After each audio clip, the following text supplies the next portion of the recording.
Hello and welcome to Nats Nation. I'm Ryan Robinson, somehow going from commentator of the show to now hosting, mainly because Kyle Gosley is, I believe the term is on assignment. So he's got some things to do. So, I think last time Mr. Springer was semi on assignment. Now Mr. Gosley's on assignment. And somehow I'm still here. We're It's still trying to load management, Ryan, and you defy analytics. So okay, we'll leave that one alone altogether. We're talking about behind the scenes of the kind of operation of junior hockey, obviously specifically, being involved with the Nationals for so long. Who are those people behind the scenes that maybe don't get enough love? well, I mean, first off, there was so many different support people throughout my time, and people that are now there since I've moved on from playing, such as Mark Elgersma, Tom Robertson, Joe Gowers, kind of on the training staff, and then people in management like someone like Tim Simmons, who really does so many things behind the scenes, from ordering of equipment and medical supplies, and coordinating with billets, and so many things to ensure that the operation of the team runs smoothly. Little things such as booking ice times, and just being able to make the coaching staff kind of flow, and make their lives easy so that they can focus on winning and getting the team together. So there were so many people. Even I remember before games, being upstairs and seeing all the game day staff setting up and selling merchandise. And then even, for the out of town players that come in, there's so many billets and caring families that are able to provide a good amount of support to the team and to the individual players that live with them too. So there's so many people. I could go on for a long time talking about them all, and I'm sure I've forgotten a few, but there really are a lot, and it's an unbelievable support system around the Nats organization. As a goalie, I'm surprised you didn't throw Bill Dark in there, but we'll leave that one alone, because that was probably the reason you could talk about Mr. Dark for 7 hours probably, and he would like every second of it. And we've got a billet mom and a billet sister as well. Before we get to that to interview, Zach, how important are billet moms? They're extremely, extremely important. I think every player has their special pregame and postgame meals that they need, and without the billet mom to cook and care for the player, they wouldn't have the fuel to be able to perform the way that they are. I think that every player that comes and moves from their hometown to play in a place like London, which is foreign to those players, they need someone who is kind of their rock, and billet moms are that. They really are able to just help make a player's life so easy. So I think that it's definitely something that is very, very important to this organization. I got a chance to chat with Jen and Kenzie, who are billet family for the London Nationals. They've had a few Nats in their household, and it was good to get a chance to chat with them. So this is a first for me, because I was saying to you, Jen and Kenzie, before that I've been calling Nationals games for 10 years, but periodically I'll get a mom, a dad, grandma, grandpa. I don't ever get to talk to billet parents, which is for those who don't know the billet lifestyle. It's you're accepting these young men into your house. And Jen, take me through what it is. For those who don't know, take me through what a billet parent and billeting for a hockey team is like.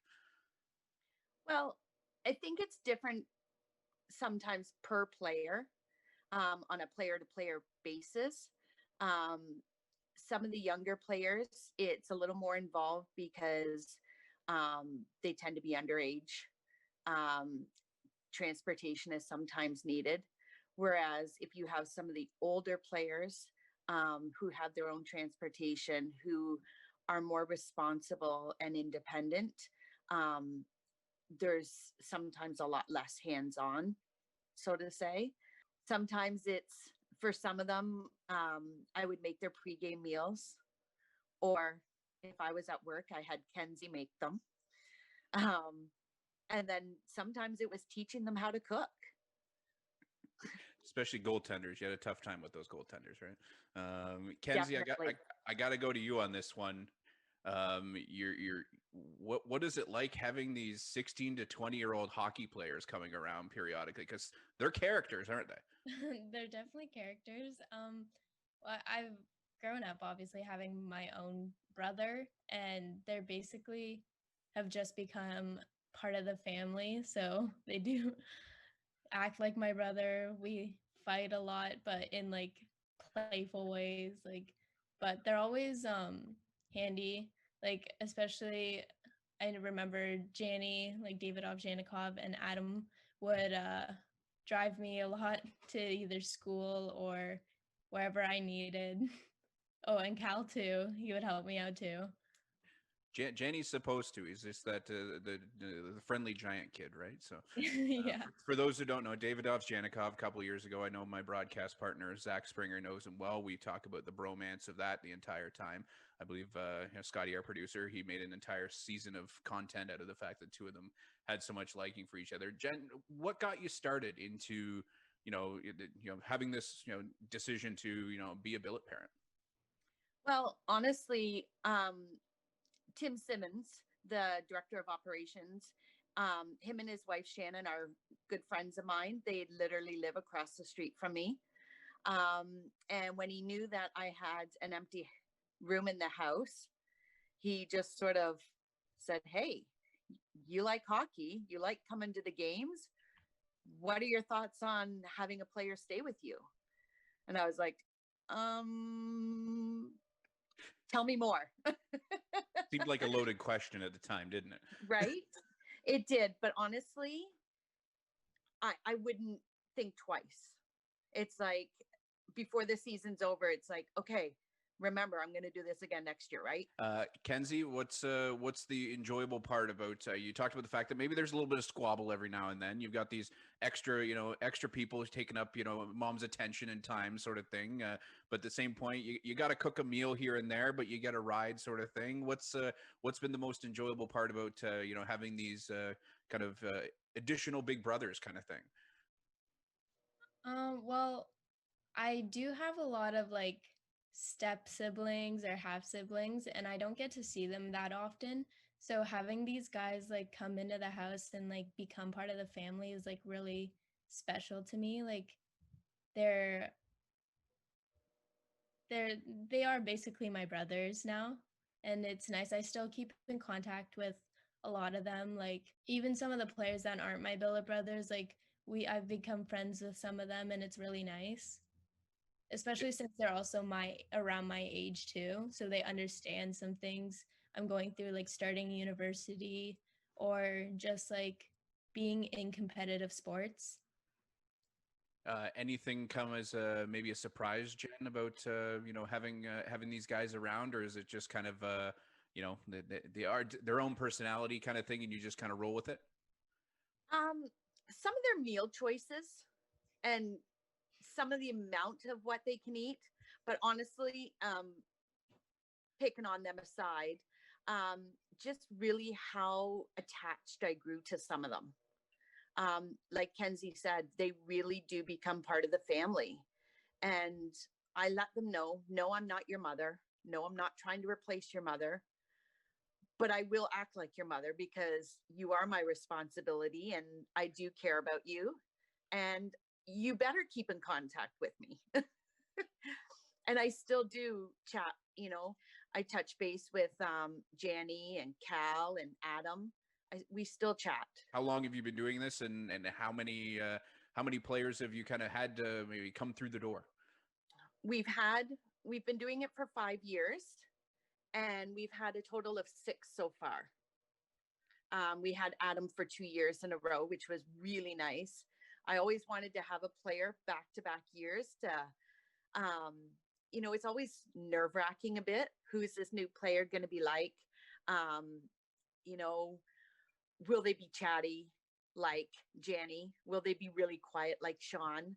Give me one funny story that's happened. Feel free to, censor if need be, because some of these guys are characters. But, Kenzie first, I'll give you first run at this one. Any one funny story that comes to mind about having a player in the house? I'm probably going to go on with one that has to do with David Ovjanikov. He would let me drive his car a lot if I needed to. And one time we all went out for dinner and I had my brother and Janny in the car and I backed out a little too fast and hit another car. And the look on his face really made my night. There wasn't any dents or anything, but it was just a surprise. His kind of personality and that heavy accent would probably The make it. accent, like his like emotions, like he like threw his hands up. It was just really funny. Got a really good story of the billet family that's coming in. We were having dinner and all of a sudden we were chatting away and all of a sudden his father went through the chair. The bottom fell out of the chair and he was sitting and his arms and his legs were all up and he was sort of sandwiched and it was actually quite hilarious. Now I've got to ask you, Jen. Go back to when Tim and Shannon initially asked you to be a billet. What would you say? Tell yourself, your then self, about what you know now about being a billet parent. Oh, probably don't get too attached because they're coming and they're leaving. And it just have fun. Get to know them, have fun, and just roll with it. Kenzie, gonna go with any suggestions or advice to other billet sisters about how to deal with being a billet part of a billet family. Probably brace yourself just because sometimes like you'll walk into the kitchen for a snack and they're like shirtless or you're drunk maybe, like you never know what to expect. Get ready for like a lot of, I don't know, banter. But overall, like my mom said, like uh I as well get attached to them too. Like some of them become like my best friends. Like Adam is definitely one of my best friends now. But be excited too. Like it's a super fun experience. Jen, suggestions to others of why they should maybe, or recommendations to another, person who's maybe a Nationals fan and kind of says, "Yeah, actually, I think I got that extra room in my house." So, what would your suggestion to those folks be? Go for it. Absolutely. It's not only are you extending your family, but it's almost like, I don't know, a sense of pride. And especially for people who are huge Nat fans and you go to the games, um, there's this almost sense of honor and pride where you're sitting there and you're like, that's my boy.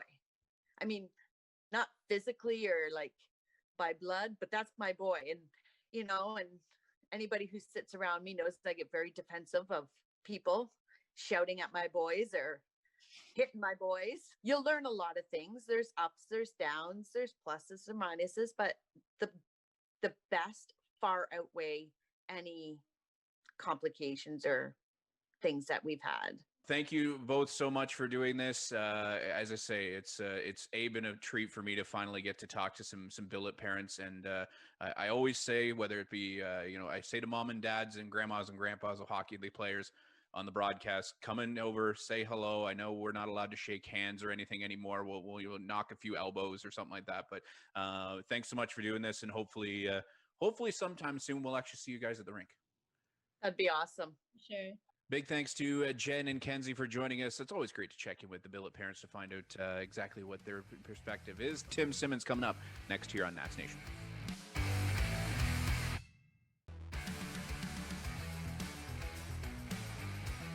Joined now by Tim Simmons, and I have always called him the Grand Poobah of London Nationals, and I will not change ever. So he is the Director of Hockey Operations, but I'm still trying to see if the team will put that on his business card. But Simmer, I know it's been a different time here where I'm used to spending Wednesday nights bugging you for a series of lineups and why is hockey TV causing technical issues, but it's nice to see you. It's Wednesday. We should be at Western Fair right now. I was gonna say it seems odd that we're not right now, but you know what? It is what it is. I think we were supposed to play St. Thomas tonight, but I digress. First things first, kind of this is one of those things where usually I'm asking you about new player acquisitions and what's going on in the league. For those who don't know, when did you get involved with this whole operation, and kind of how did it come about? It's been a long time coming. I mean, I've kind of done everything there is to do with the team. Started out as the trainer in 05, 06. The first couple of years we moved to Western Fair. And then I was away from the team for a couple of years. I was a trainer somewhere else. And then I had an opportunity to get into the management side with Lambeth Junior D at the time. And then worked there for 1 year, and we were the Nats affiliate. And then the next year, the Nats had an opening, and just kind of slid in there and learned a lot from my dad over the years. He was a GM for a long time, and I was always, interested in what he was doing and listening to him on the phone back in the old days, the home phone, not on the cell phones back then, and trying to pick up whatever I could over the years, and just taking it all in. Now, it's, as you say, go from, trainer to various involvement, assistant GM to now director of hockey operations. I know it's, it's one of those things where, for those who don't know, take me through the director of hockey operations. Now, this is a scenario where you're kind of covering the gamut of things, sort of thing, from, acquisition of players to all kinds of, I know you've been, you're out there watching for other players. I know you and Pat kind of work together on that kind of thing, but, what have you enjoyed most about the role? I don't know if there's really one thing. It's just in being involved with the team has been, we've had a lot of success, obviously, on and off the ice. I mean, there's not a whole lot that goes on with the team that I'm not involved with somehow. On obviously not on ice stuff. I mean, that's Pat. He's the coach and the GM. But anything, from the bench back, it's not on the ice, I'm kind of involved with somehow. I know it's also, I got to give props to this. Isn't you? You mentioned Dad, obviously. Dad, we still see the big guy around the rink periodically. It's very seldom do we not see him around watching a game. But this is a family affair for you. Shannon's there helping out. I know your son Ty. He's part of that. Can we still call him a junior trainer? He's kind of getting a little big for junior anything. I think he's a little big for junior. We can take that out of the title now. Yeah, maybe he's ready to step up into a bigger role this coming season for sure. It's definitely been a family thing. Shannon's game day operations, and Ty's filling water bottles and doing whatever he can. Hopefully we'll get him into sharpening skates in the next year or so. And it's just something that we've all loved, and something we do on Wednesday nights, that's for sure. I gotta ask you there's got to be a couple funny stories over the years, whether it be your son Ty eating maybe some cereal out of a certain trophy or two. He had some cereal and some I don't know what kind of cereal it was he had, but he had some cereal and he drank some strawberry Fruitopia out of the Bill Weir trophy the first time we won it. I remember that, out of a straw. That was a good one. Any fun stories or kind of guys? I know there's some stories I know that you cannot tell on our show, so we'll leave that one alone. I'm not going to be that guy who tries to dig up dirt on somebody, but what have been the fun times over the years, sort of thing, that you've seen so far, and kind of we'll go first fun stories so far, and then we'll talk next kind of where the team's going. Oh boy, fun stories. I mean, anytime you win a championship, it's like the guys, just everybody's worked so hard the whole year and coming together, and those first few minutes on the ice when the trophy comes out, whether it's the Bill Weir or the Sutherland Cup, it's just so happy for the players, knowing what they've gone through the whole year. Just the practices all year, and the games, and the long playoff runs, and guys that are taped up and bandaged up and injured but still playing and giving it their all because they just love the game and they want to be out there. Those are the things that make it so rewarding at the end. Just seeing the guys and all hugging each other on the ice. It's just a great feeling to see that and be part of it. I know we're still in this kind of wait and see scenario with what the year could potentially be, but you had some, we'll kind of talk more about what the future of the team's going to be. Obviously there's been a lot of change when it comes to what the league and what the play could look like this year, but what's the expectation for this group going forward? Because some people have And you and I have talked about this a bunch of times. Some people say this has got to end for this group at some point, right? They can't be 1 or 2 in the league and potentially go into the Sutherland Cup every year, year over year over year. But somehow you find a way to make it happen. Before this happened, during the playoffs, we still knew that we had some guys that were going to be coming in for this year that were coming to school. I mean, you're always looking ahead to the next year. And when COVID first hit, I mean, nobody thought that things would last this long and it would affect the start of the next season. So, I mean, we've got some pretty solid players that are signed and ready to go, and we're on the ice now practicing. And in a way, it's kind of frustrating in a way to go to the rink and practice and know that we might not play regular, meaningful hockey, and these guys deserve it. I mean, they're there practicing right now, and it's a tough one, that's for sure, because we don't know what's going to happen, and a lot of it is government. So I mean, the OHL or the government is not allowing us to have a league of more than 50 kids in it. So that's 2 teams, and it's still until stuff like that gets lifted, it's going to be really hard to play a season. That's for sure. I mean, you can deal with the no contact and some rule changes, but if you can only play 1 team and you can't play out of your health region, it makes it tough. That's for sure. All right, so Simmer, I know it's we're still waiting, and I know we'd both rather be at the Western Fair tonight to maybe chat a little bit. We didn't throw enough Seinfeld references into this, but we'll get a few in as usual. We can only do that when we're live, standing beside each other, I think. Yeah, exactly. Next time you bring the bag of oranges, all right? Definitely, yeah. Thanks, Simmer.